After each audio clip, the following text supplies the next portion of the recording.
बच्चों, chemical kinetics में हमने कल तक पढ़ा कि ऑर्डर ऑफ रिएक्शन क्या होता है, ऑर्डर ऑफ रिएक्शन कैसे निकाला जाता है।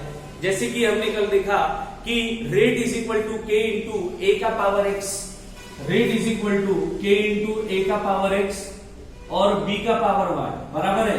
ये हमने कल देखा था रेट लॉ, जिसमें हमने ये बोला था कि एक्स को क्या बोला जाएगा, order with respect to a, y को क्या बोला जाएगा, order with respect to b, x is order with respect to a, y is order with respect to b, बराबर है। और ओलर ऑर्डर अगर आपको निकालना है तो क्या होगा, x plus Y.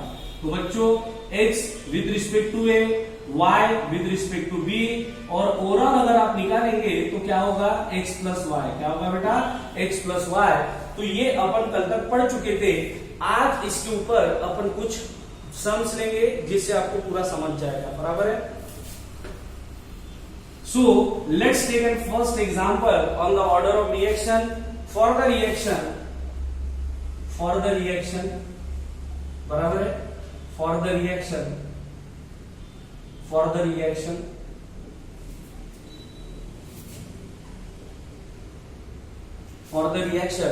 H2O2 gas twice H2O2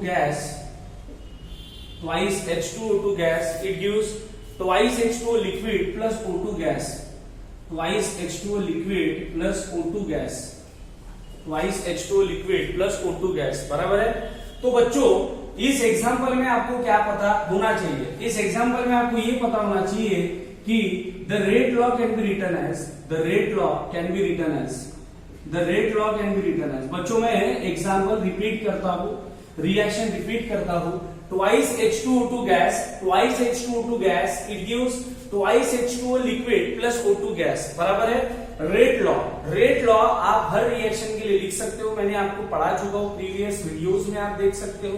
तो बच्चों, रेट लॉ क्या होता है, रेट इज इक्वल टू के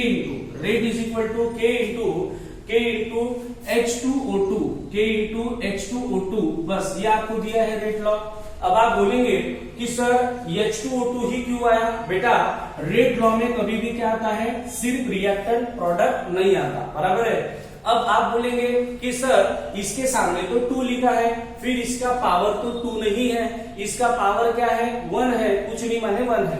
तो बच्चों, आप अपनी आंखें थोड़ा सा गौर करके देखना इसका प्रीवियस वीडियो।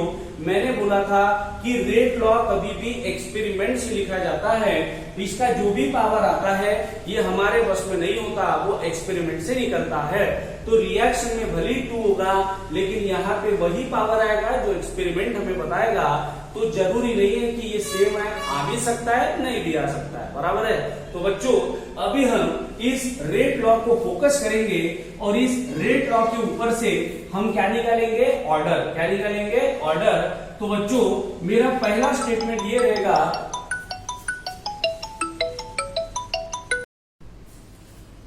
हाँ तो बच्चों, जैसे कि अपन ने रेट लॉ या एक्सपेरिमेंट से निकाला है, अभी अपने को इस रिएक्शन का क्या निकालना है, ऑर्डर निकालना है। क्या निकालना है, ऑर्डर। तो बच्चों, ऑर्डर निकालते समय आपको सबसे पहले क्या करना है, आपको उस कॉन्सेंट्रेशन टर्म का पावर देखना है। इस कॉन्सेंट्रेशन टर्म का पावर क्या है, 1 है, कुछ नहीं माने क्या है, 1 है। तो अपन इसको ऐसा लिख सकते हैं, the reaction is of first order, माने रिएक्शन का ऑर्डर क्या है, 1 है, किसके रिस्पेक्ट में, H2O2 के रिस्पेक्ट में, बराबर है। तो reaction is of first order with respect to H2O2, बराबर है। बच्चों, अब आगे बढ़ते हैं अपन। हमें क्या पता है कि रिएक्शन का ऑर्डर ओवरऑल भी निकालना पड़ता है, ओवरऑल ऑर्डर। अब आपको ओवरऑल ऑर्डर निकालते समय क्या करना है, जितनी कॉन्सेंट्रेशन टर्म है उनको फोकस करना है। तो यहाँ पे तो एक ही कॉन्सेंट्रेशन टर्म है, तो उसी को फोकस करो। 2 रहेगी, दोनों को फोकस करो। 3 रहेगी, तीनों को फोकस करो। तो यहाँ पे एक ही होने के कारण एक को ही मैंने फोकस किया और उसको ऑर्डर क्या है, 1 है। तो रिएक्शन का ओवरऑल ऑर्डर ऑफ रिएक्शन भी क्या हो गया, 1 हो गया। क्या हो गया, 1। तो बच्चों, दो ही चीजें आपको ऑर्डर ऑफ रिएक्शन में निकालना है। पहले तो आपको कॉन्सेंट्रेशन टर्म देखना है बारी बारी से, एक ही करके एक ही को देखा, it is of first order with respect to H2O2, और ओवरऑल ऑर्डर में आपको सबको देखना है, लेकिन सबको देखने के लिए मेरे पास कोई है ही नहीं, एक ही है, तो बेचारे का ऑर्डर वही हो जाएगा रिएक्शन का ऑर्डर। तो बच्चों ये ऑर्डर ऑफ रिएक्शन का हो गया पहला एग्जांपल। आप इसका स्क्रीनशॉट निकालो, नोट तैयार करो।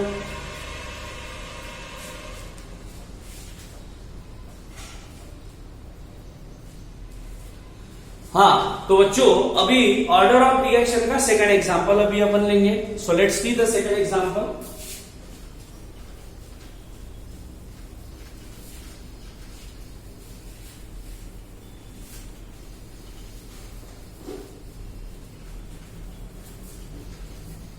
Let's see the second example, that is H2 gas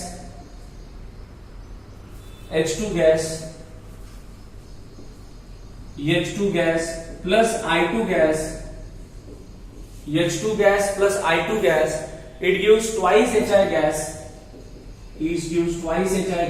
बराबर है। तो बच्चों आपको ये सेकंड एग्जांपल दिया हुआ है दैट H2 गैस जब I2 गैस के साथ मिक्स हो जाएगा तो क्या बनेगा, ट्वाइस HI गैस बनेगा, बराबर है। हमें इसके लिए क्या लिखना पड़ेगा, रेट लॉ लिखना पड़ेगा। क्या लिखना पड़ेगा, रेट लॉ। सो यहाँ पे अपन लिखेंगे the rate law can be written as,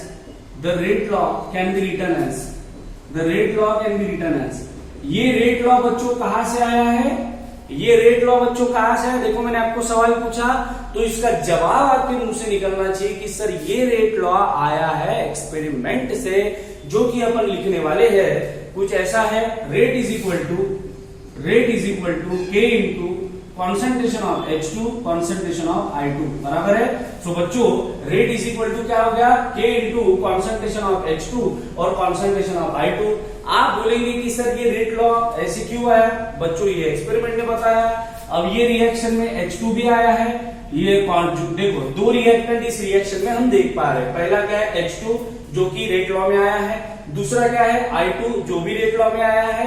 अब मैं आपको एक बात क्लियर करना चाहता हूं कि कभी कभी क्या होता है कि दो रिएक्टेंट रहते हैं, दोनों रेट लॉ में आते हैं। कभी कभी क्या होता है कि दो रिएक्टेंट होते हैं लेकिन एक ही आता है। तो ये सब हमारे हाथ में नहीं है, ये सब एक्सपेरिमेंट के हाथ में है। जो दिया रहेगा हम वही लिखेंगे, और ये आपको गिवन होता है। Don't worry, don't be panic कि सर मुझे कैसे पता चलेगा क्या आएगा। बेटा आपको ये दिया रहेगा, उसके लिए आप बिल्कुल पैनिक मत होइए। तो बच्चों इस रेट लॉ को आपको फोकस करना है, और यहां से आपको क्या निकालना है, रिएक्शन का ऑर्डर। क्या निकालना है, रिएक्शन का ऑर्डर। तो सबसे पहला स्टेटमेंट क्या है कि आपको ये देखना है कि रेट लॉ में कॉन्सेंट्रेशन टर्म कौन सी है। पहली कॉन्सेंट्रेशन टर्म क्या है, H2, उसका पावर देखना है आपको, कुछ नहीं माने क्या है, 1। तो पहला स्टेटमेंट ऐसा होगा, the reaction is first order with respect to H2, माने H2 के हिसाब से देखा जाए, तो रिएक्शन का ऑर्डर क्या है, 1 है, फर्स्ट ऑर्डर। दूसरे स्टेटमेंट लिखेंगे अपन। फिर आपको देखना यह है कि दूसरी कॉन्सेंट्रेशन टर्म कौन सी है, I2। दूसरी कॉन्सेंट्रेशन टर्म कौन सी है, I2।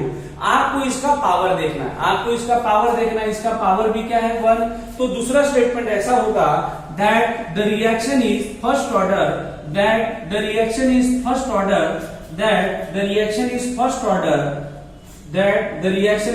order with respect to I2, बराबर है।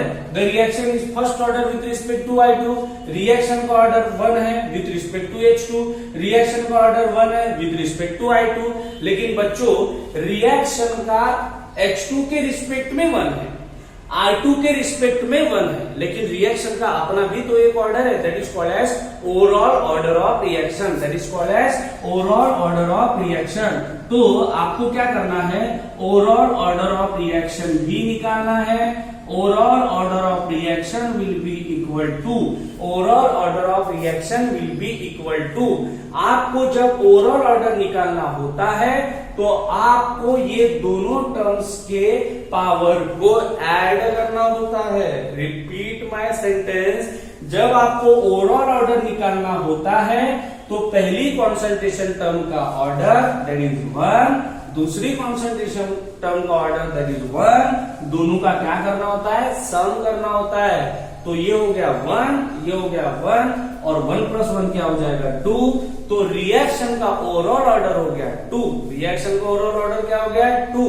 रिएक्शन का order with respect to H2 1, reaction का ऑर्डर H2 के रिस्पेक्ट में 1, रिएक्शन का ऑर्डर I2 के रिस्पेक्ट में 1, लेकिन ओवरऑल ऑर्डर निकालते समय दोनों का पावर का एडिशन आपको करना पड़ेगा, that is 1 + 1 that is equal to 2।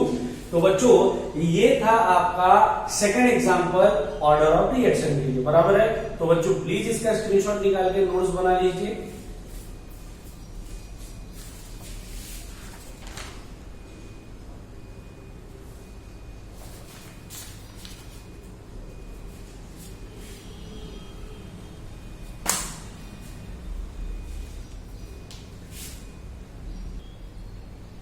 हाँ तो बच्चों let's take the third example on the order of reaction. Let's take the third example on the order of reaction, बराबर है। तो for the reaction twice NO gas plus twice NO gas plus twice H2 gas, it gives N2 gas plus twice H2O gas. It gives N2 gas plus twice H2O gas. फिर आपको ये question बराबर है, फिर आपको दिया है the rate law is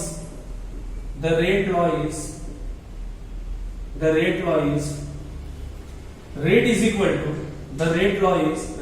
equal to K into NO का पावर 2 और H2 का पावर 1, बराबर है। क्वेश्चन ऐसा है what is the order with respect to NO and H2, what is the order with respect to NO and H2, with respect to NO and H2। उसके बाद ये पूछा है what is the overall order of reaction, what is the overall order of reaction, What is the overall order of reaction? तो बच्चों ये है आपके सामने एक नया क्वेश्चन जिसमें आप क्या देख पा रहे हो, एक रिएक्शन आपको गिवन है, बराबर है। क्या है वो रिएक्शन ऐसी है twice NO gas plus twice H2 gas, it gives N2 gas plus twice H2 gas. अब बच्चों ये जो रिएक्शन आपको दी है उसके लिए आपको रेट लॉ भी दिया रहता है, जैसे कि मैंने आपको बताया कि रेट लॉ हमेशा गिवन रहता है, उसके लिए पैनिक होने की गरज बिल्कुल नहीं है। तो बच्चों ये जो रेट लॉ आपको दिया है वो क्या है, K इंटू NO का पावर 2। पहली कॉन्सेंट्रेशन टर्म है NO, वो रेट लॉ में आ चुकी है। दूसरी कॉन्सेंट्रेशन में H2, वो भी रेट लॉ में आ चुकी है। तो दोनों जो रिएक्टेंट है वो दोनों रेट लॉ में आ चुके हैं। ये खुशी की बात है, अच्छी बात है, ज्यादा दिमाग में कंफ्यूजन नहीं होता है। हाँ लेकिन एक बात तो जरूर है कि यहाँ पे इसके सामने 2 है तो ये 2 आया, ये हमारे हाथ में, ये एक्सपेरिमेंट के हाथ में है। यहाँ पे H2 के सामने 2 है लेकिन H2 के ऊपर 1 आया है, तो ये भी एक एक्सपेरिमेंट के हाथ में, हमारे हाथ में नहीं है। तो यहाँ पे आप सीख चुके हो कि सामने जो है वो आ भी सकता है, कोई पेशेंट जो है वो आ भी सकता है, या कोई पेशेंट नहीं भी आ सकता है, उससे कुछ अलावा भी चीज आ सकती है। तो बच्चों ये यहाँ से क्लियर हो गया, एक एग्जाम्पल ने हमें ये समझा दिया, बराबर है। तो बच्चों आगे बढ़ते हैं। आगे हमें ये पूछा है कि व्हाट इज द ऑर्डर, हमें ऑर्डर निकालना है किसके रिस्पेक्ट में, NO के रिस्पेक्ट में ऑर्डर निकालना है और H2 के रिस्पेक्ट में ऑर्डर निकालना है, और उसके बाद हमें क्या निकालना है, overall order of the reaction, बराबर है। तो बच्चों ज्यादा देरी न करके हम फट से सॉल्यूशन लिखेंगे। सॉल्यूशन लिखते समय आपको सबसे पहले रेट लॉ लिखना है, मेन है रेट लॉ हमारे लिए। रिएक्शन भी लिख सकते हैं लेकिन ज्यादा टाइम पास नहीं करेंगे अपन, मेन है हमारे लिए रेट लॉ, बराबर है। So the rate law is, हमारा रेट लॉ क्या है, the rate law is rate is equal to K into NO का पावर 2 H2 का पावर 1, बराबर है। तो हमारा रेट लॉ क्या है, rate is equal to K into NO का पावर 2 H2 का पावर 1। ये हमारा मास्टर फॉर्मूला है, इसी से हमें हर चीज को देखना है। तो बच्चों अभी हम निकालेंगे पहला स्टेटमेंट। हमारा पहला स्टेटमेंट क्या होगा, आपको रेट लॉ में देखना है पहली concentration term that is NO, इसका पावर क्या है 2, तो इसको अपन ऐसा लिखेंगे order of reaction with respect to NO is equal to, बराबर है। अगर रिएक्शन का ऑर्डर देखा जाए विथ रिस्पेक्ट टू NO के हिसाब से रिएक्शन का ऑर्डर क्या है 2, तो यहां पे आएगा 2। रिएक्शन का ऑर्डर NO के हिसाब से क्या आएगा 2, रिएक्शन का ऑर्डर NO के हिसाब से क्या आएगा 2, क्योंकि NO का पावर है 2। रिएक्शन का ऑर्डर H2 के हिसाब से क्या आएगा 1, क्योंकि उसका पावर है 1। तो दूसरा स्टेटमेंट होगा order of reaction with respect to H2, order of reaction with respect to H2 क्या आएगा 1, विथ रिस्पेक्ट टू H2 क्या आएगा 1। तो बच्चों यहां पे आपने ये देखा कि रेट लॉ में कॉन्सेंट्रेशन टर्म को फोकस करना है। जैसे NO को फोकस किया तो उसका पावर है 2, तो order of reaction with respect to NO2। H2 को फोकस किया तो उसका पावर है 1, तो रिएक्शन का order with respect to H2 क्या हो जाएगा 1। बेटा तीसरा जो स्टेटमेंट आपको लिखना है that is overall order of reaction. तो अभी आपको ओवरऑल ऑर्डर निकालते समय किसे फोकस करना है, ओवरऑल ऑर्डर निकालते समय आपको दोनों कॉन्सेंट्रेशन टर्म को फोकस करना है। Mind my language, please mind this. Overall order of reaction निकालते समय आपको दोनों कॉन्सेंट्रेशन टर्म को फोकस करना है। पहले कॉन्सेंट्रेशन टर्म का पावर क्या है 2, तो यहाँ पे आएगा 2।